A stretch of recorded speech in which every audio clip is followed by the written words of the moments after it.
The relentless, high-pitched chime of the call button cut through the deep, vibrating drone of the twin-jet engines. 38,000 feet above the dark expanse of the Atlantic Ocean, the cabin air was recycled, bone-dry, and smelled faintly of stale coffee and ozone. Zara Adeyemi stood in the forward galley of the Boeing 777, her fingers instinctively brushing the frayed edge of her purser lanyard. The lactic acid burned in her calves, a deep, throbbing ache that radiated up to her lower back. A cold sweat prickled the back of her neck, the physical toll of working 6 block times in 4 days. She swallowed hard, her throat tight, and pressed the heel of her hand against her sternum to steady her heart rate. Inside the right pocket of her navy blue uniform skirt, folded into a tight, sharp square, was a past-due invoice from the pediatric pulmonology clinic. The number at the bottom was printed in bold black ink. It was a number that required 3 extra international layovers to clear. It was a number that kept her awake in the dark, listening to the shallow, wheezing breath of her 7-year-old daughter, Maya. Zara closed her eyes for exactly 2 seconds. She inhaled the dry cabin air, visualizing the clean, medicated mist of Maya's nebulizer, and forced her spine to straighten. She was a lead flight attendant with 9 years of unbroken service. She knew the exact weight of the beverage carts, the precise angle required to pour a perfect measure of champagne, without spilling a drop during moderate turbulence, and the exact phrasing required to de-escalate a panicked passenger. She was flawless. Yet for 3 consecutive bidding cycles her seniority had been frozen. Every application for the international purser track had vanished into the operational void, returned with a generic, automated rejection, citing a lack of available slots. The intercom crackled, a sharp burst of static that made her jaw clench. The voice that followed was smooth, cultured, and entirely devoid of warmth. It was Marcus Hale, the director of in-flight operations. "Adeyemi, my office when we land. Do not be late." The line went dead. The cabin fell into a heavy, suffocating silence, broken only by the hum of the air conditioning packs. Zara's stomach tightened into a hard, cold knot. The blood drained slightly from her face, leaving her lips pale. She turned away from the intercom, her orthopedic shoes making no sound on the thick carpet as she walked toward the first-class cabin. Marcus Hale did not just manage the crew, he owned their careers. He was a man who wore his authority like a tailored suit, using it to suffocate anyone who did not immediately bend to his will. He viewed the flight attendants not as safety professionals but as disposable scenery. And for reasons Zara could not quite decipher, he had made it his personal mission to keep her grounded. She pushed through the heavy curtain into the first-class cabin. The lighting here was dim, calibrated to a soft, warm amber. The passengers were asleep or hidden behind noise-canceling headphones. All except the man in seat 2A, Elias. He did not have a book open. He did not have a laptop screen glowing in the dark. He was simply sitting in perfect stillness, his hands resting loosely on the armrests, his eyes tracking her movements with an intensity that made the fine hairs on Zara's arms stand up. He wore a charcoal suit that fit him with architectural precision, but it was his face that held her attention. It was a face carved from quiet observation, with dark, intelligent eyes that seemed to dissect everything they touched. As she approached his row, the soft clink of the crystal water pitcher in her hand was the only sound. She stopped at his aisle seat, keeping her posture rigid, her expression a mask of professional indifference. Elias did not look at the water pitcher. He looked directly at her eyes. "You check the pressure differential on the aft door manually before every descent," he said. His voice was a low, steady baritone barely above a whisper, yet it carried perfectly over the engine noise. Most crew members just trust the green light on the panel. Zara's grip on the pitcher tightened. Her knuckles turned white. She did not blink. Federal Aviation Regulations Part 121 require a physical verification if the indicator flickers during the pre-flight check. "Sir," she said, her voice cold, sharp, and entirely stripped of the customer service lilt she used for everyone else. "I do not trust lights, I trust the mechanics." Elias held her gaze. A faint, almost imperceptible smile touched the corner of his mouth. It was not a smile of amusement, but of recognition. "I appreciate a woman who trusts the paper trail," he said softly. "Tell me, when the minimum equipment list shows a deferred maintenance item for the primary hydraulic system, Do you read the technical notes, or do you just sign the release? The air in the cabin suddenly felt very thin. Zara's heart rate spiked, a hard, rapid thudding against her ribs. Passengers did not ask about the minimum equipment list. Passengers did not know what a deferred maintenance item was. They asked for extra blankets, more wine, and warm nuts. I read every page of the technical log, sir, Zara said, her voice dropping to a dangerous, quiet register. It is my job to know the status of the aircraft.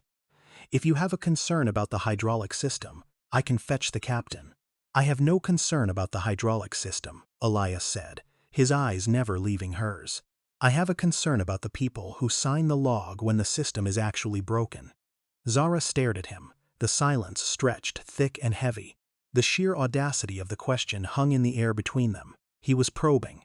He was testing the perimeter of her professional armor, looking for a crack. She felt a sudden, sharp spike of anger, hot and bright, cutting through her exhaustion. The aircraft is fully dispatched and legal for flight, she said, each word enunciated with icy precision. If you are uncomfortable, I can reseat you in the main cabin. Elias did not flinch. He did not look away. He simply reached out and took the glass of water she was offering. His fingers brushed hers for a fraction of a second. His skin was warm, dry, and completely steady. The aircraft is fine, Zara, he said, using her name for the first time. The soft syllables of her name in his deep voice sent an involuntary shiver down her spine. I am just trying to understand how a company that flies 3 million people a year allows its safety culture to rot from the inside out. And I am trying to understand why the most competent purser in their fleet is stuck serving first-class water while less qualified people get the international bids. Zara's breath caught in her throat. The cold sweat returned, breaking across her collarbone. He knew about the bids. He knew about the frozen seniority. The blood rushed to her cheeks, a flush of humiliation and sudden, sharp vulnerability. She took a half step back, her heels sinking into the carpet. My career progression is an internal matter, she said, her voice trembling slightly before she forced it back into a flat, deadpan tone. I suggest you enjoy the rest of your flight. She turned on her heel and walked back to the forward galley. Her hands were shaking. She gripped the edge of the stainless steel counter, closing her eyes as the vibration of the floorboards traveled up her arms. She pulled the folded medical invoice from her pocket, her thumb tracing the sharp edge of the paper. The numbers blurred. The sheer, overwhelming weight of her reality pressed down on her chest. She was trapped. She was exhausted. And now, a passenger in seat 2A knew exactly how deeply she was bleeding. The flight continued into the deep night. The cabin darkened completely. The only illumination came from the faint blue glow of the aisle lights and the occasional reading light. Zara moved through the aisles, collecting trays, her movements automatic, her mind racing. Every time she passed row 2, she felt the weight of Elias's gaze. He never pressed the call button. He never asked for anything else. He just watched her, a silent sentinel in the dark. When the captain announced the initial descent, the cabin pressure shifted. Zara's ears popped. She walked to the aft galley to prepare the cabin for landing, running through the mental checklist. Secure the carts. Check the lavatories. Arm the doors. She walked back to the front to arm the forward left door. She reached up, grabbing the heavy red lever and pulled it across, locking the door into the floor track. She checked the gauge. The needle sat perfectly in the green. She let out a slow, controlled breath. When she turned around, Elias was standing at the edge of the galley curtain. He had unbuckled his seatbelt. He was holding a small, leather-bound notebook. You checked the gauge, he said quietly, but you also looked at the mechanical linkage. You wanted to see the physical pin engage. Zara froze. Her hand was still resting on the cold metal of the door lever. She looked at him, her eyes wide, her chest rising and falling rapidly. The sheer, terrifying accuracy of his observations stripped away the last of her professional detachment. Who are you? She asked. Her voice was barely a whisper, raw and stripped of all its previous ice. You are not a businessman. You are not a consultant.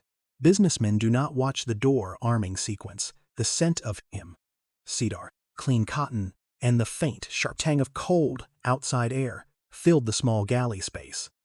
He looked down at her, his dark eyes entirely stripped of the polite distance he had maintained for the first 6 hours of the flight. I am someone who knows that the director of in-flight operations, Marcus Hale, has been signing off on maintenance deferrals that do not exist, he said, his voice a low, urgent murmur. I know he is funneling the maintenance budget into a shell corporation. And I know he froze your seniority because you were the only purser who actually read the physical tech logs and started asking questions about the discrepancies. Zara's knees trembled. The blood roared in her ears, a rushing sound that drowned out the engines. She pressed her back against the cold metal of the galley wall, her breath coming in short, shallow gasps. The past-due invoice in her pocket felt like a burning coal against her hip. "If you know all that," she whispered, her voice cracking, "why are you telling me? Tell the FAA. Tell the board." Elias reached out. He did not touch her, but his hand hovered just inches from her arm, radiating a steady, grounding heat. "Because the board is compromised," he said softly, "and the FAA audits take 3 years. By then, the Shell Corporation will be dissolved, the money will be gone, and Marcus Hale will be running a different airline." He looked down at her hand, still gripping the door lever, her knuckles white. "I need someone on the inside. Someone who knows exactly where the bodies are buried. Someone who cannot be bought." Zara stared at him. The cabin was deadly silent. The seatbelt sign chimed, a sharp, bright sound that signaled the final descent. She looked at the red lever under her hand. She looked at the medical invoice peeking out of her pocket. She looked at Elias, seeing not just a mysterious passenger, but a terrifying, impossible lifeline. She did not say yes, she did not say no. She simply pushed off the wall, her spine straightening, her face settling back into a mask of cold, impenetrable stone. "Take your seat, Mr. Crane," she said, her voice steady, sharp, and utterly devoid of fear. "We are beginning our descent, and when we land, you are going to tell me exactly how much money you have to burn." The fluorescent tubes in the crew briefing room flickered, emitting a low electrical hum that drilled into the base of Zara's skull. The air smelled of burnt Folgers, damp wool, and the sharp, metallic tang of ozone. Zara stood at attention near the door, her posture rigid, her hands clasped behind her back. At the front of the room, Marcus Hale paced. Click, clack, click, clack. His Italian leather Oxfords struck the linoleum with a mocking, rhythmic precision. He did not look at the junior attendants, his pale, watery eyes locked onto Zara. He stopped pacing and stepped into her personal space. The sharp tang of his scotch and expensive cologne hit her nostrils, masking the stale air of the room. "Adeyemi, your bid for the Tokyo route was denied. My seniority dictates the Tokyo bid, Mr. Hale," Zara replied. Her voice was flat, stripped of any customer service lilt. "I am number 4 on the international purser list." Marcus sneered, his face twisting into a vitriolic mask. "Seniority is a suggestion, Adeyemi. I am the reality. You are a cog. A replaceable, oversized cog. You ask too many questions about the minimum equipment list. You make the mechanics look bad. You make—" Zara did not blink. The blood drained from her face, leaving her lips a pale, ashen gray. Her knees trembled, a microscopic vibration she suppressed by locking her joints. A flashback hit her, unbidden and violent. The freezing rain of a Chicago winter, her boots held together by duct tape, working a double shift at the diner, then a night shift at the warehouse, counting pennies to buy her daughter's asthma inhaler. The hollow, gnawing ache of starvation when she gave her last piece of bread to Maya. She had survived that. She would survive this. "I follow federal aviation regulations," Zara said, her voice dropping to a cold, sharp whisper. "Part 121 requires a physical verification of deferred items. I am doing my job." "Your job is to smile and pour coffee," Marcus spat, his voice rising, echoing off the cinderblock walls. "You think you have power here? I own your schedule. I own your seniority. I can ground you so fast your head will spin. You will take the red-eye to Frankfurt. You will fly coach. And if I hear you breathing too loud near a maintenance log, I will strip your wings. Do you understand?" "The Frankfurt manifest needs the updated crew rest declaration," Zara said, turning her head slightly, her tone utterly devoid of fear. "Excuse me," she walked past him. The deadly silence in the room was absolute, broken only by the hum of the lights and the sharp intake of Marcus's breath. Later that evening, in the soundproof sanctuary of his glass-walled office, Marcus sat at his mahogany desk. The only light came from the dual monitors illuminating his face in a sickly blue glow. He held a red pen hovering over a printed minimum equipment list. With 3 quick, deliberate strokes, he crossed out a deferred hydraulic pump and initialed the bottom of the page. He smiled, a thin, bloodless curving of his lips. He knew exactly what he was doing. He knew the physical logs did not match the digital entries, and he knew that Zara Adeyemi was the only purser who actually checked the physical carbon copies. He kept her frozen not out of mere spite, but out of calculation. She was a liability, and Marcus Hale always eliminated his liabilities. 14 hours later, the cabin of the Boeing 777 was a sanctuary of dim amber light and the relentless, bone-rattling drone of the GE-90 engines. Zara moved through the first-class aisles, her movements fluid, practiced, invisible. In seat 2A, Elias was waiting. He had booked the flight again. He always booked 2A when she was working. He sat with a leather-bound notebook, a single glass of sparkling water resting on the tray table. He did not press the call button. He simply watched her. When she approached to clear the trays from the previous service, the soft clink of the porcelain was the only sound between them. "He threatened you in the briefing room," Elias said. His voice was a low, steady baritone, barely rising above the engine noise. Zara's hands stilled on the porcelain saucer. She looked at him, her expression a mask of cold stone. "How do you know about the briefing room?" "I know that Marcus Hale's voice carries when he is trying to assert dominance," Elias said, his dark eyes tracking the micro-expressions on her face. "I know he denied your Tokyo bid. I know he sent you to Frankfurt." Zara set the saucer down on the cart. The metallic clatter was sharp in the quiet cabin. "You are an auditor, Elias, not a psychic. If you are investigating the airline, you should be looking at the financial ledgers, not my roster." "The roster is the financial ledger," Elias replied softly. He leaned forward slightly, the ambient light catching the sharp angle of his jaw. "He grounds the people who read the physical logs. He promotes the people who sign the blind releases. Your seniority is frozen because you are a liability to his operation." Zara stared at him. The sheer, terrifying clarity of his words stripped away the last of her professional detachment. She looked at his hands. They were uncalloused, manicured, resting with a casual grace that spoke of a life untouched by the grinding friction of the world she lived in. "Why do you care?" she asked, her voice tight. Elias held her gaze. The silence stretched, heavy and thick. "Because I appreciate a woman who trusts the paper trail," he said, his voice slow, choked with a quiet, philosophical reverence. "Because in a world built on forged signatures and quiet compromises, your spine is the only straight thing left in this fuselage. It is a rare and beautiful thing to witness." Zara's breath caught. A sudden sharp heat flushed her cheeks, contrasting with the cold sweat that still prickled her neck. She looked away, focusing on the latch of the beverage cart. "Flattery does not pay the pediatric pulmonology bill, Elias." "No," he agreed softly. "But the truth might." Over the next 3 months, Elias became a ghost in the manifest. London, Dubai, Singapore, Johannesburg. He was always there, seat 2A. In the quiet, pressurized hours of the night flights, while the rest of the cabin slept, they spoke. The conversation started with the airline, with the rot in the maintenance division, with the missing parts and the forged signatures. But slowly, the perimeter expanded. He asked about her daughter. She asked about his quiet intensity. During a 12-hour flight over the Pacific, the cabin was plunged into darkness. Zara sat in the jump seat near the forward galley, her feet aching, her eyes burning from fatigue. Elias walked up the aisle, his footsteps entirely silent on the carpet. He handed her a small foil-wrapped package from the first-class meal service. "You missed dinner," he said. Zara took it. The foil crinkled loudly in the silent cabin. "I was busy securing the aft lavatory. The latch was broken again." "Marcus signed off on that latch," Elias said, sitting in the jump seat opposite her. The space was cramped. The smell of him, cedar, clean cotton, and the faint, sharp tang of cold outside air filled the small galley. "Marcus signed off on a lot of things," Zara said, unwrapping the package. She looked down at her hands. The skin was dry, the knuckles cracked from the recycled cabin air and the harsh industrial soap. "He signed off on the hydraulic leak in Houston.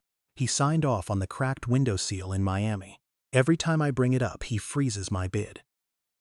He dangles my job in front of me like a piece of meat." She looked up, her eyes dark and exhausted. "I work 3 shifts when I am on the ground. I scrub floors, I count inventory, I starve myself so my daughter can have the nebulizer treatments. and he sits in his glass office drinking scotch that costs more than my monthly rent, and he tells me I am a replaceable cog. Elias watched her. His face was entirely still, but his eyes were dark, intense, burning with a quiet, focused gravity. He did not offer pity. He did not offer empty platitude.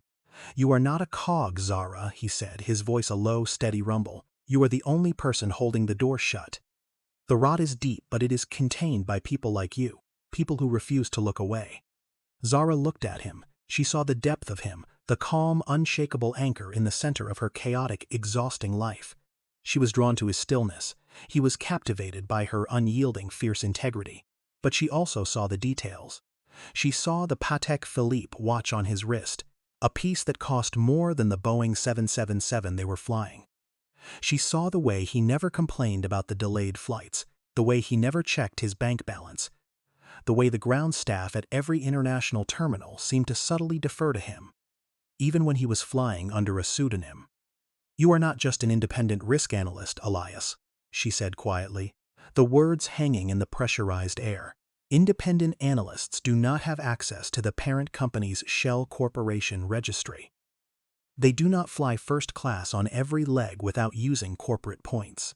Elias did not flinch. He did not look away. He simply held her gaze, his expression calm, impenetrable. "I am an investor, Zara," he said carefully.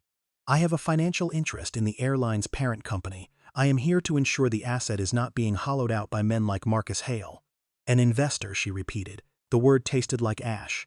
"So you are management." "I am the cure," he said, his voice dropping, losing its polished edge, becoming raw and urgent. "I started this for the company, for the bottom line. But I stayed for you. The investigation is real, Zara, but you are real to me." Zara stared at him. The engine drone seemed to fade, replaced by the rushing sound of her own blood in her ears. She looked at his hands, then at her own cracked knuckles. The distance between them was not just physical. It was an ocean of wealth, of power, of unearned privilege. "My daughter needs a mother who has a job, Elias," she said, her voice ice-cold, sharp as shattered glass. "She needs a mother who can pay the rent without selling her soul to a corporate audit. I do not know who you really are, but I know you are playing a game I cannot afford to lose." She stood up, her joints popping in the quiet cabin. She smoothed her uniform skirt, her face settling back into a mask of cold, impenetrable stone. "Take your seat, Mr. Investor," she said, her tone utterly devoid of warmth. "We are beginning our initial descent, and when we land, you will stay in your seat." She turned and walked back to the forward galley. Her hands were shaking.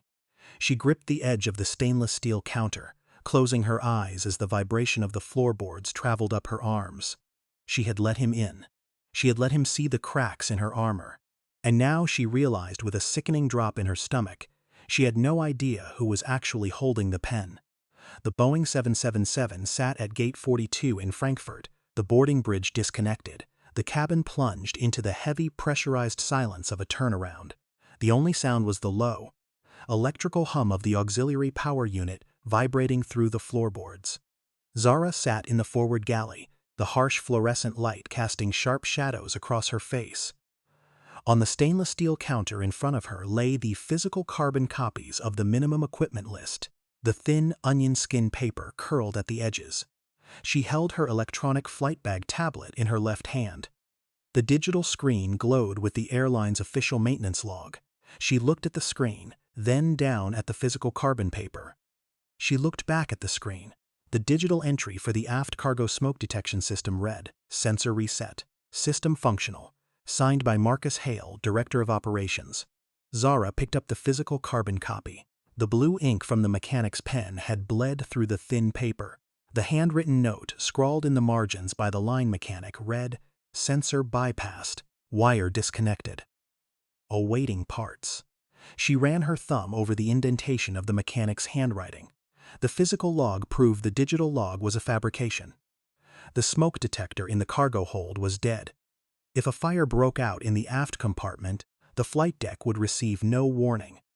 300 passengers would be flying in a metal tube with a blind spot. She pulled a red pen from her lanyard and circled the discrepancy on the carbon copy. Her hand was perfectly steady, but a cold sweat had broken across her collarbone. This was not a clerical error. This was a deliberate, documented falsification of a federal safety record, and Marcus Hale's digital signature was the one authorizing the lie. The memory of Sarah's face flashed in her mind, sharp and unbidden. Sarah, a junior flight attendant with a 2-year-old at home. 3 weeks ago, Sarah had reported a strong smell of fuel vapor near the right-wing route during the pre-flight walk-around. She had refused to sign the safety release until the mechanics checked the seal. 2 days later, Sarah's purser was deactivated. Zara had watched Sarah pack her locker in the crew basement, the heavy, metallic slam of the locker door echoing off the concrete walls. Sarah's hands had shaken so violently she could not zip her duffel bag. Sarah had cried, her voice a choked, ragged whisper, talking about her lease, about her daughter's daycare tuition, about the terrifying void of a sudden, unexplained termination.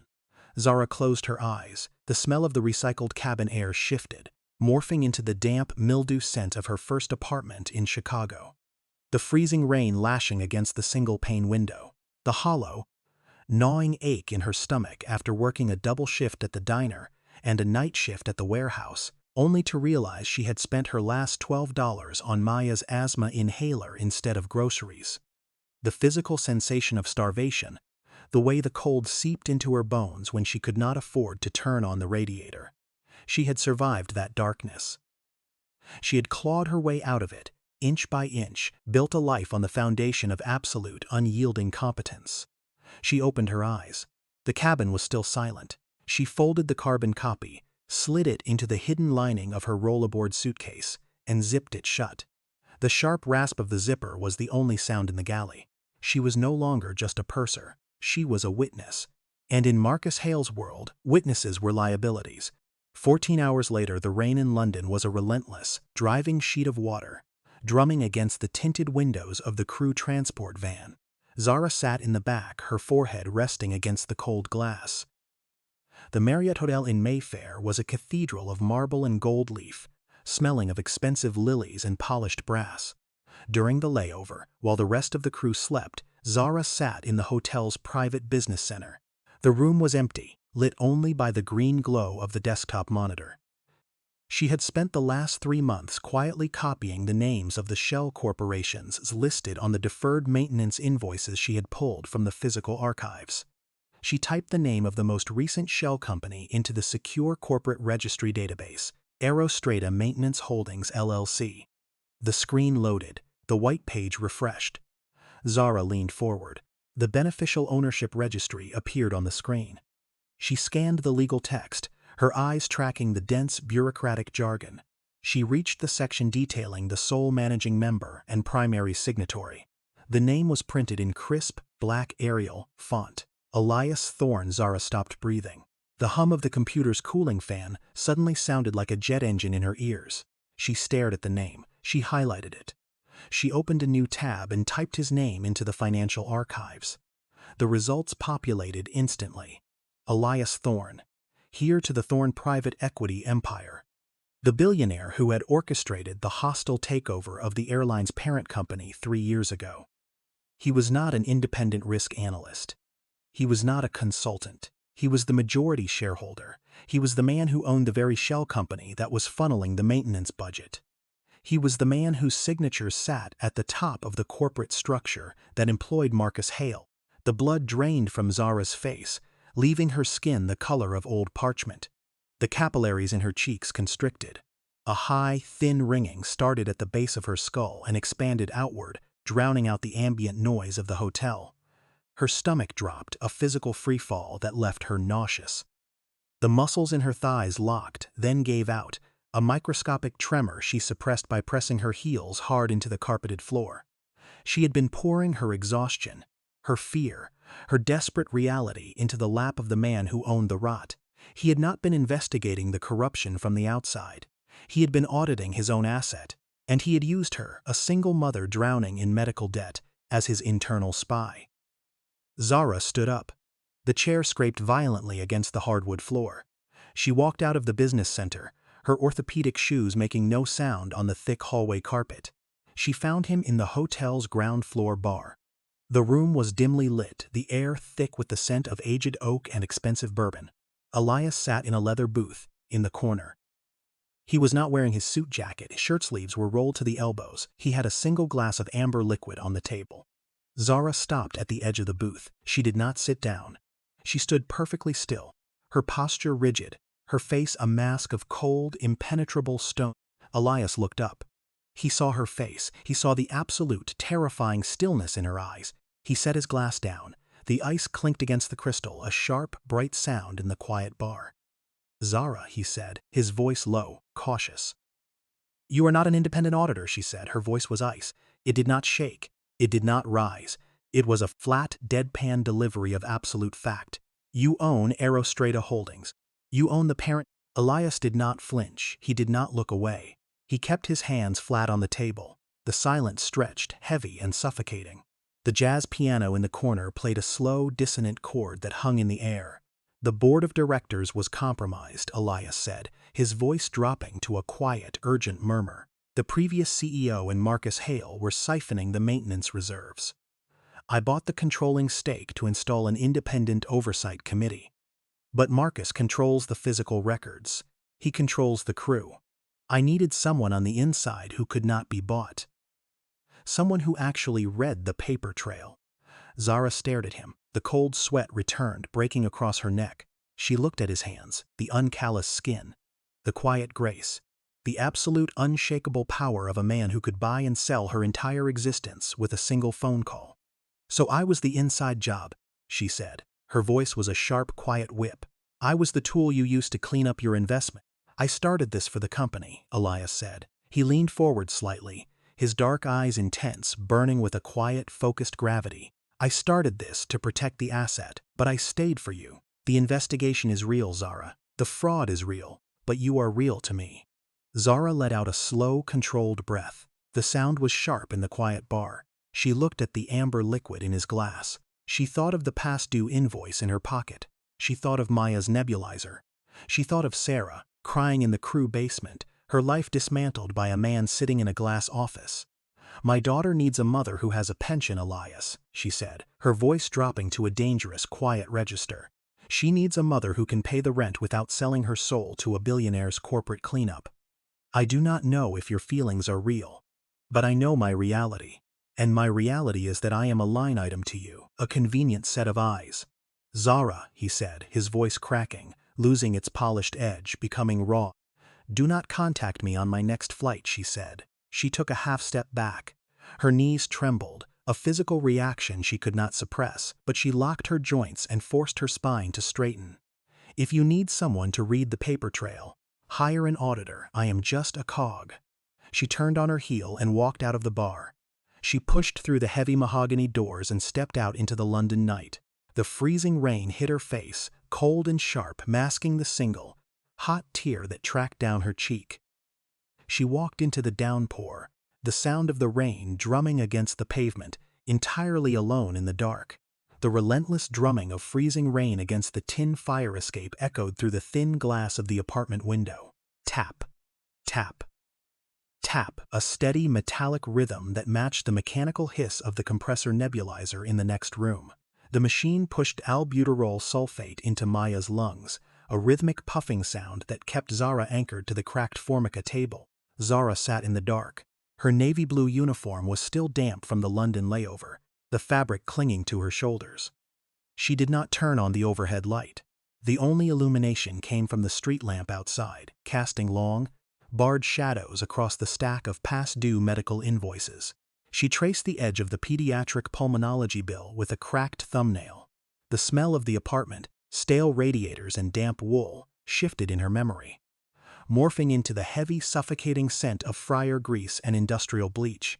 The flashback hit her with physical force. 3 years ago. The back alley of the diner on 47th Street. Her boots slipping on the icy pavement.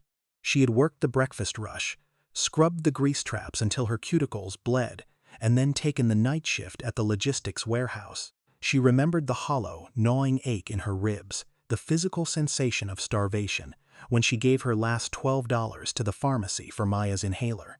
She had survived the cold. She had survived the hunger. But the quiet, systemic suffocation of Marcus Hale's corporate machine was a different kind of cold. It seeped into the bone. She reached for her crew roll-aboard suitcase to unpack. Her fingers brushed the interior lining. There was a stiffness near the zipper. Zara paused. She ran her hand along the nylon. A sealed manila envelope had been slipped into the hidden seam. She pulled it out. The paper was heavy, textured. She tore the flap. There was no check inside. There was no quiet money. There was a printed chain of custody log, a draft of a federal whistleblower injunction, and a single sheet of paper with the time and location written in black ink. O'Hare Hangar 4, 0400 hours. Zara stared at the paper. The blood rushed in her ears, a low, rushing static. He had not tried to buy her silence. He had handed her the legal mechanism to break his own company. 3 hours later, the automatic bay doors of Hangar 4 rolled up with a deafening mechanical groan. The air inside the cavernous space was freezing, smelling sharply of jetty fuel, ozone, and the sweet toxic tang of Skydrol hydraulic fluid. The overhead sodium lights buzzed, a low electrical hum that vibrated through the concrete floor. Elias stood next to a steel workbench. He was not wearing his tailored charcoal suit. He wore a heavy canvas jacket and steel-toed boots. On the workbench sat an open black Pelican case. Zara walked across the concrete. Her orthopedic shoes made no sound. She stopped 3 feet from the bench. She did not sit. She kept her posture rigid, her face a mask of cold, impenetrable stone. "You slipped a legal draft into my crew bag," Zara said. Her voice was flat, sharp, echoing slightly in the vast hangar. "That is a federal violation of crew privacy and a breach of the sterile area." "It is a chain of custody log," Elias said. His voice was a low, steady baritone, entirely stripped of the polished boardroom cadence he used in the first-class cabin.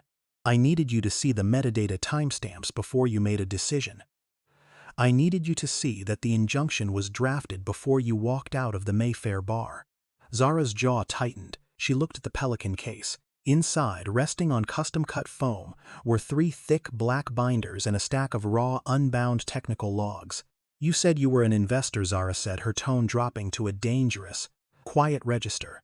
"You said you were auditing the maintenance reserves. Show me what is in those binders." Elias reached into the case. He pulled out the top binder and slid it across the steel bench. The heavy thud of the cardboard cover against the metal was sharp in the quiet hangar. "Marcus Hale is not just embezzling the deferred maintenance budget," Elias said. "He is altering the continuing analysis and surveillance data for the aging 767 freighter fleet." Zara opened the binder. The pages were dense with technical schematics and ultrasonic inspection reports. She scanned the columns, her eyes tracking the jargon. She stopped at page 42. The digital CS report, signed by Marcus Hale, listed the rear pressure bulkhead as fully compliant. The ultrasonic thickness measurement was logged at 0.8 inches. Zara turned the page. Taped to the back of the digital printout was the physical handwritten carbon copy from the line mechanic. The blue ink was smeared. The actual ultrasonic measurement was 0.4 inches, half the required structural thickness. The mechanic had written in the margin, "Critical fatigue crack detected." Ground aircraft. The blood drained from Zara's face, leaving her skin the color of old ash. The capillaries in her cheeks constricted. A high, thin ringing started at the base of her skull. Her knees trembled, a microscopic vibration she suppressed by locking her joints and pressing her heels hard into the concrete. "He is digitally signing off on structural fatigue cracks," Elias said, his voice quiet, filling the space between them. "He is overriding the physical inspections to keep the freighters flying. He is funneling the heavy maintenance capital into the Shell Corporation, and he is covering the structural decay with forged digital ink." The hangar seemed to tilt. The buzzing of the sodium lights grew louder, drilling into her temples. A cold sweat broke across her collarbone, soaking through the cotton of her undershirt. The memory of the Houston heavy check flashed behind her eyes, violent and unbidden. 2 years ago, Hangar 6, the smell of hot metal and hydraulic fluid. She had been the lead purser assigned to the crew, rest logistics for the extended sea check. She had walked through the open cargo bay to verify the manifest. She had seen the mechanics pulling the interior panels off the aft fuselage. She had asked the line supervisor about the rear pressure bulkhead. The supervisor had handed her the physical FAA Form 337 for the major repair. Zara remembered the exact texture of the paper. She remembered looking at the bottom of the form. The structural engineer's stamp was missing. The digital signature certificate number was invalid. She had taken the Form 337 to Marcus Hale's temporary office in Houston. She had placed it on his desk. She had asked him why a major structural alteration was flying without a valid engineer stamp. Marcus had not yelled. He had not sneered. He had simply picked up the phone, made a single call, and transferred her to the Chicago base the next morning. He had frozen her seniority the following month. "He did not just block my career," Zara whispered. The words tasted like copper in her mouth. "He blocked me because I touched the Houston Form 337. Elias looked at her. His dark eyes were entirely still, burning with a quiet, focused gravity. He did not offer pity.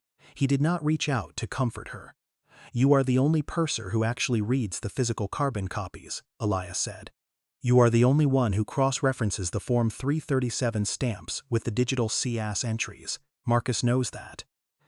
He kept you grounded in Chicago because you were a liability to the 767 fleet. If you had been promoted to international purser, you would have been assigned to the Frankfurt heavy checks. You would have found the rest of the forged logs." Zara stared at the physical carbon copy taped to the page, the blue ink, the mechanic's handwriting. The undeniable physical proof of a federal crime that would eventually drop a fully loaded freighter out of the sky. Her stomach contracted, a hard, cold knot of bile rising in her throat. She gripped the edge of the steel workbench, her knuckles turned white. The physical weight of the reality pressed down on her chest, suffocating and absolute. She was not just fighting for her pension. She was not just fighting for Maya's medical bills. She was standing inside a metal tube held together by forged signatures, flying 300 souls across the ocean while the bulkhead cracked in the dark. "If the FAA audits the digital logs, Marcus will wipe the server," Zara said. Her voice was steady, stripped of all tremor, cold and sharp as shattered glass. "He will claim the physical carbon copies were lost in transit. The chain of custody will be broken. That is why I cannot use my corporate investigators," Elias said. "They have clearance, but they do not have the physical access. Marcus controls the hangar security. He controls the archive room." Zara looked up from the binder. She met his gaze. The distance between them, the ocean of wealth, the corporate hierarchy, the sheer terrifying power of the man standing in front of her, evaporated in the freezing air of the hangar. There was no billionaire here. There was only a man holding a paper trail and a woman who knew how to read it. "The physical archive for the Houston Sea checks is in the sub-basement of the O'Hare Maintenance Control Center," Zara said. Her tone was entirely devoid of warmth, a series of sharp tactical commands. "The biometric scanner requires a Level 3 purser badge. The physical keys are kept in the shift supervisor's lockbox. The security camera in the hallway has a 12-second blind spot when the freight elevator doors open on the ground floor." Elias did not blink. He pulled a small digital recorder from his pocket and set it on the bench. "I need the original Houston carbon copies," Zara continued, her voice echoing off the concrete walls. "I need the physical Form 337s for the rear pressure bulkhead. I need the maintenance sign-off sheets for the last 6 heavy checks. If we have the physical paper, the metadata on the digital server becomes irrelevant. The paper is the primary evidence. I will route the digital audit through the SEC," Elias said, his voice dropping to a low, urgent murmur. "I will freeze the Shell Corporation's assets by Friday.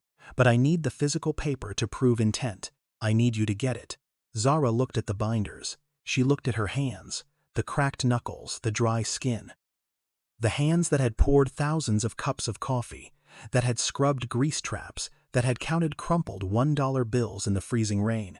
These were not the hands of a corporate savior. These were the hands of a mechanic of the truth. She reached out and closed the black binder. The sharp snap of the cardboard cover echoed in the hangar. "I fly the Frankfurt red-eye tomorrow night," Zara said. "The heavy check is scheduled for 0800 hours on Sunday. The shift supervisor changes at 0600. That is my window." She turned away from the workbench. She did not look back at him. She walked across the concrete floor, her spine straight, her posture rigid. The mechanical hiss of the nebulizer in her apartment, the drumming of the rain on the tin fire escape, the hollow ache of the past, it all faded into the background, replaced by the sharp rhythmic click of her orthopedic shoes on the concrete. She was no longer just a witness. She was the tactical tourniquet, and she was going to stop the bleed. The freight elevator descended into the sub-basement of the O'Hare Maintenance Control Center with a deafening, mechanical groan. The air down here was stagnant, smelling sharply of industrial floor wax, decaying paper, and the faint, metallic tang of Jet A fuel seeping through the concrete foundation. The overhead sodium lights flickered, emitting a low electrical hum that vibrated through the soles of Zara's orthopedic shoes. She checked her watch. 05:48 a.m. The shift supervisor would change at 06 Blake. She had exactly 12 minutes. Zara walked down the narrow corridor, her footsteps entirely silent on the cracked vinyl floor. She stopped in front of the physical archive room. The heavy steel door was secured by a biometric scanner and a magnetic lock. She pulled her Level 3 purser badge from her lanyard. The plastic felt cold against her thumb. She pressed her index finger against the glass scanner. The machine beeped, a sharp, bright sound in the dead silence. The magnetic lock disengaged with a heavy clack. Zara pushed the door open and slipped inside, pulling it shut behind her. The archive room was a cavern of metal shelving units, stacked floor to ceiling with black archival boxes. The only light came from the single bulb above the central sorting table.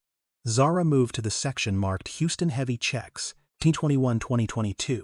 Her hands moved with practiced, tactical precision. She was no longer just a flight attendant. She was a tactical tourniquet, applying direct pressure to a bleeding wound. She pulled box 42. She opened the cardboard flaps. Inside were the physical carbon copies of the minimum equipment list and the original FAA Form 337s for the major structural alterations. She grabbed the Houston folder. She flipped it open. There it was. The physical Form 337 for the rear pressure bulkhead. The blue ink of the structural engineer's stamp was faded, but the signature was clear. And right next to it, the mechanic's handwritten carbon copy. Critical fatigue crack detected. 0.4 inches. Ground aircraft.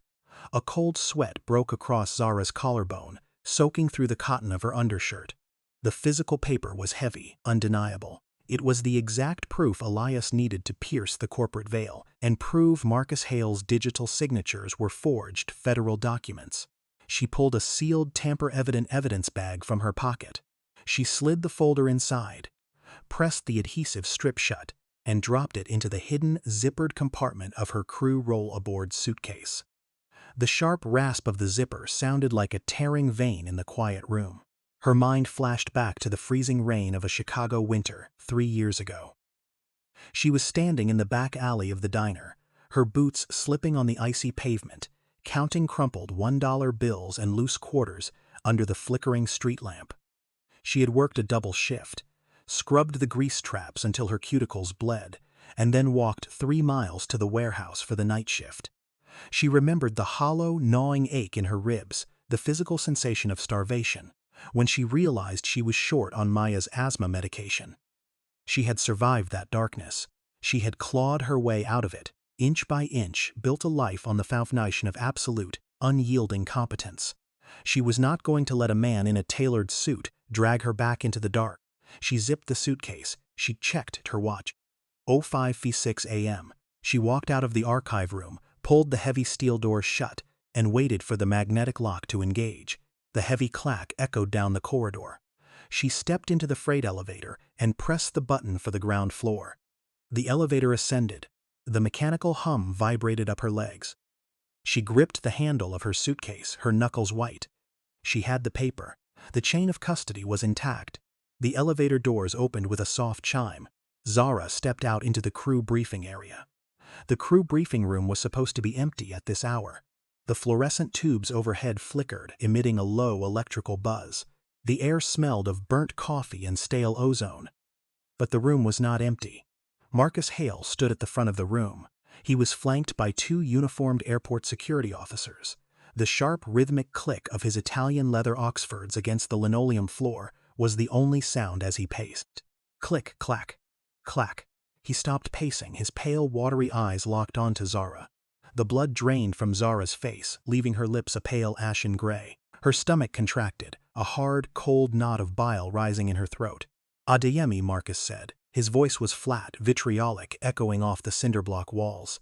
You are suspended, effective immediately. Zara did not move. She kept her posture rigid, her hands rest on the handle of her rollerboard suitcase. Her face settled into a mask of cold, impenetrable stone. "The Frankfurt Manifest needs the updated crew rest declarations," Zara said. Her voice was steady, stripped of all tremor, cold and sharp as shattered glass. "Excuse me," she took a step forward. The two security officers stepped into her path, blocking the door. "You are not going anywhere," Marcus sneered. He stepped into her personal space.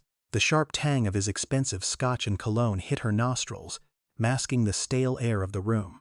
"We have the access logs from the sub-basement. We have the biometric scan of your badge at 05:49 a.m. You tampered with company property. I accessed the physical archive to verify the continuing analysis and surveillance data for the Houston heavy checks," Zara said, her tone utterly devoid of fear. "Federal aviation regulations require a physical cross-reference when digital logs show deferred maintenance discrepancies.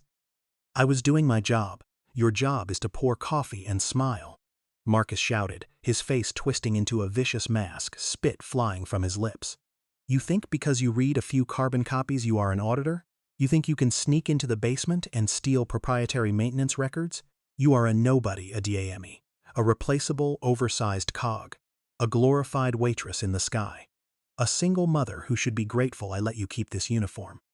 He pointed a trembling, manicured finger at her chest. "I am charging you with corporate espionage and theft of trade secrets," Marcus hissed, his voice dropping to a dangerous, venomous whisper. "I am handing the security footage over to the FBI. You will be arrested before you reach the parking lot, and I will make sure your name is blacklisted from every airline in the country. Your daughter will never get into a good school again. You will be scrubbing floors in a warehouse until you die." The sheer, overwhelming weight of his threat pressed down on Zara's chest. The fluorescent lights seemed to flare, blindingly bright. The electrical buzz of the tubes morphed into a high, deafening roar in her ears. Her knees trembled. A microscopic vibration she could no longer suppress. The muscles in her thighs locked, then gave out. She collapsed. The impact against the cracked linoleum floor sent a shockwave up her femurs. She hit the cold tile hard, her shoulder absorbing the brunt of the fall. The rollerboard suitcase tipped over, hitting the floor with a heavy, hollow thud. The blood rushed from her head, leaving her skin the color of old parchment. A cold sweat broke across her neck, soaking her collar. Her breath came in short, shallow, ragged gasps. The physical pain in her shoulder was sharp, but it was nothing compared to the crushing, suffocating weight of the reality. She was on the floor, stripped of her income, stripped of her identity, facing federal charges. The memory of the hospital waiting room flashed behind her eyes, violent and unbidden. The harsh, rhythmic beep of the heart monitor, the smell of antiseptic, the doctor's voice, flat and clinical, telling her that Maya's lungs were scarring, that the treatments would cost $4,000 a month out of pocket. The physical sensation of the pen in her hand as she signed the financial responsibility form, knowing she was signing away her own food, her own heat, her own life, to keep her daughter breathing. She had survived the starvation. She had survived the freezing rain. But this was the abyss. Marcus looked down at her. He did not offer a hand. He did not show a flicker of pity. His eyes were cold, dead, triumphant. He reached into his jacket pocket and pulled out her purser badge. He dropped it. The plastic badge hit the linoleum next to her face. It clattered against the tile, sliding an inch before coming to a stop. "Clean out your locker," Marcus said. His voice was flat, final. "Security will escort you off the premises. If you ever step foot on company property again, I will have you trespassing." He turned on his heel. The sharp, mocking click of his Oxfords faded as he walked out of the briefing room. The heavy door clicked shut behind him. The two security officers stood by the door, their faces blank, their hands resting on their utility belts.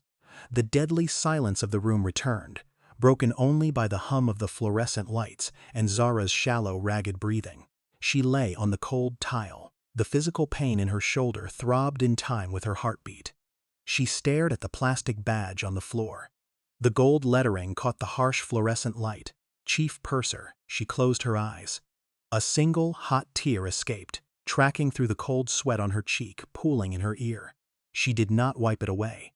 She just lay there on the cold floor, the physical weight of the room crushing her chest, entirely alone in the dark. The fluorescent tubes in the FAA regional headquarters boardroom emitted a low, continuous electrical hum that drilled into the base of Zara's skull. The air in the room was heavily filtered, smelling of ozone, dry erase markers, and the faint, bitter tang of stale coffee. At the head of the long mahogany table, Marcus Hale sat flanked by 3 corporate attorneys in charcoal suits. He was tapping a gold Mont Blanc pen against a leather folio. Click, click, click. The rhythmic, mocking sound echoed off the glass walls. The lead FAA investigator, a stern woman with graying hair and reading glasses perched on the end of her nose, looked up from her tablet. Miss Adeyemi is here to contest her termination and present physical evidence regarding the Houston heavy check discrepancies. Mr. Hale, your legal team has submitted a motion to dismiss her claims as a frivolous grievance by a terminated employee. Marcus leaned forward, his face twisting into a vitriolic, arrogant sneer. She is a thief, he said, his voice sharp and dripping with classist contempt.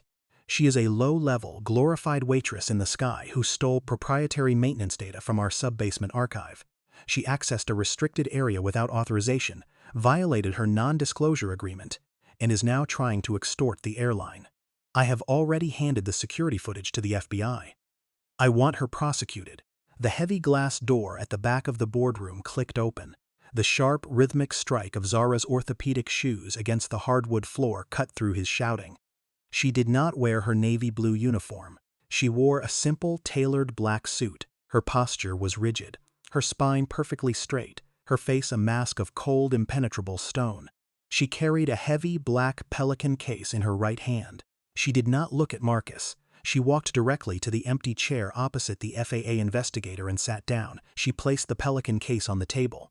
I did not steal proprietary data, Zara said. Her voice was ice. It did not shake. It did not rise. It was a flat, deadpan delivery of absolute fact. I secured federal evidence of falsified FAA Form 337s and altered continuing analysis and surveillance records. Marcus slammed his hand on the table. The gold pen bounced and rolled toward the edge. You had no authority to access those files. You are a purser. Your job is to serve drinks and check seatbelts. Zara finally turned her head to look at him. Her eyes were dark, entirely stripped of warmth. My job under Federal Aviation Regulations Part 121 is to ensure the aircraft I fly is legally dispatched and structurally sound. And my job as a federal whistleblower, protected under the Air Act, is to report when the Director of Operations is forging structural integrity logs. She reached down and unlatched the pelican case. The sharp, metallic snap of the latches echoed in the sudden, deadly silence of the room. She pulled out 3 thick black binders and dropped them onto the mahogany table. The heavy thud of the cardboard covers made the corporate attorneys flinch. Page 42, Zara said, her tone shifting into a series of sharp, tactical commands. The digital CAS report, signed by you, lists the rear pressure bulkhead on tail number 804 as fully compliant. The ultrasonic thickness measurement is logged at 0.8 inches. She opened the binder and slid a plastic sleeve document across the table. Taped to the back of the digital printout is the physical, handwritten carbon copy from the line mechanic in Houston. The actual ultrasonic measurement was 0.4 inches, half the required structural thickness. The mechanic noted a critical fatigue crack and recommended grounding the aircraft. You digitally overrode his physical inspection to keep the freighter flying, funneling the heavy maintenance capital into Aerostrata Holdings. Marcus's face flushed a deep, mottled red. He stood up, his chair scraping violently against the floor. You fabricated that carbon copy. It is a forgery. Zara did not blink. She reached into her briefcase and pulled out a single printed sheet of paper. She slit it across the table. That is the biometric access log from the sub-basement archive. I scanned my badge at 05:49 a.m. But you, Marcus, accessed the digital server at 06:02 a.m. to wipe the Houston heavy check files. Your admin override created a permanent metadata timestamp. You did not just prove I was in the basement. You proved you knew the physical logs were there, and you tried to destroy the digital copies to cover the discrepancy. The sabotage created the chain of custody. The blood drained from Marcus's face, leaving his skin the color of old ash. The capillaries in his cheeks constricted. A high, thin ringing started at the base of his skull. He looked at the metadata printout. The timestamp was glowing in crisp black ink. 06:24 a.m. User: M. Hale. Action: permanent delete. The memory of the freezing rain in Chicago flashed behind Zara's eyes, unbidden and violent. The hollow, gnawing ache in her ribs when she counted crumpled $1 bills for Maya's inhaler. The physical sensation of starvation. The cold tile of the briefing room floor where she had collapsed. She had survived the dark. She had clawed her way out, inch by inch, built a life on the foundation of absolute, unyielding competence. She was not going to let a man in a tailored suit drag her back into the abyss. The lead FAA investigator picked up the physical carbon copy. She adjusted her glasses. She read at the mechanic's handwriting. She looked at the digital printout. She looked at the metadata log. The room fell into a suffocating, heavy silence. The only sound was the hum of the HVAC unit and the shallow, ragged breathing of the corporate attorneys as they quietly closed their leather folios, distancing themselves from the man at the head of the table. Marcus's knees trembled, a microscopic vibration he could no longer suppress. The muscles in his thighs locked, then gave out. He collapsed back into his chair. A cold sweat broke across his collarbone, soaking through the collar of his crisp white shirt. His hands shook so violently he could not grip his pen. It slipped from his fingers and clattered onto the floor. The door to the boardroom opened again. Elias Thorne walked in. He was not wearing his tailored charcoal suit. He wore a simple dark jacket. He carried a slim tablet. He did not look at Zara with pity. He looked at her with a quiet, profound respect. He walked to the center of the room and placed the tablet in front of the FAA investigator. As the majority shareholder of the parent company, Elias said, his voice a low, steady baritone that filled the room, "I have just executed a legal injunction. The SEC has frozen Aerostrata Holdings' assets as of 8 minutes ago. The Department of Justice has been handed the physical logs and the metadata trails. Marcus Hale is no longer the director of operations. He is a federal defendant." Marcus stared at Elias, his mouth opening and closing, no sound coming out. The power he had relied on, the corporate shield he had hidden behind, had simply evaporated. The heavy glass door opened, and 2 federal marshals stepped into the room. Marcus Hale, the lead marshal, said, his voice flat and authoritative. "You are suspended pending a federal investigation. Please stand and place your hands behind your back." The sharp metallic ratchet of the handcuffs was the final sound Marcus Hale made in the boardroom. The heavy door clicked shut behind him, sealing the silence. The lead FAA investigator took off her glasses. She looked at Zara. "Miss Adeyemi, your termination is voided, effective immediately. Your personnel record is being expunged. The CAS data for the entire 767 freighter fleet is being corrected as we speak, and the aircraft are being grounded for physical inspections. You did not just save your career today, you saved lives." From the back of the room, a young woman stood up. It was Sarah, the junior flight attendant who had been fired 3 months ago for reporting the fuel vapor smell. Her uniform was crisp, her purser lanyard freshly issued. She walked over to Zara. Her eyes were red, her chin trembling. She reached out and gently touched Zara's arm. "When they took my badge," Sarah whispered, her voice slow, choked, and thick with tears, "I thought the paper did not matter. I thought the money was the only truth in this company. I thought we were just numbers on a ledger, but you held the paper. You proved that the ink on a mother's receipt is heavier than the ink on a director's lie. You did not just give me my job back, you gave me my dignity back." Zara closed her eyes. A single tear escaped, tracking through the cold sweat on her cheek. She nodded, unable to speak, the physical weight of the room finally lifting from her chest. 3 months later, the morning sun filtered through the blinds of Zara's apartment, casting warm golden bars across the cracked formica table. The air smelled of brewing coffee and the clean, sharp scent of lemon polish. There was no mechanical hiss of the compressor nebulizer. The pediatric pulmonologist had adjusted Maya's medication, and the scarring had stabilized. The only sound in the apartment was the soft, rhythmic breathing of her 7-year-old daughter sleeping peacefully in the next room. Zara stood by the mirror in the hallway. She pinned a new badge to her lapel. Chief Purser. The gold lettering caught the morning light. It was not a gift from a billionaire. It was a mandate from the FAA, a written correction of a stolen record. The front door opened quietly. Elias walked in. He carried 2 ceramic mugs. He did not wear a suit today, just a simple gray sweater. He walked into the kitchen, set the mugs on the table, and leaned against the counter. He did not try to fill the silence. He just watched her, his dark eyes calm and steady. Zara walked over to the small fireproof lockbox sitting on the counter. She opened the heavy steel lid. Inside, resting on a bed of foam, was the physical carbon copy of the Houston heavy check, sealed in its tamper-evident bag. Next to it was Maya's medical file and a stack of past-due invoices, all stamped with a bright red "paid in full." She placed her new chief purser badge into the lockbox, right next to the physical log. She closed the lid. The heavy metallic clack echoed in the quiet apartment. She picked up her coffee mug. The warmth seeped into her cold fingers. She took a slow, deep breath, the clean air filling her lungs, and for the first time in 9 years, she did not have to count the cost of the next breath.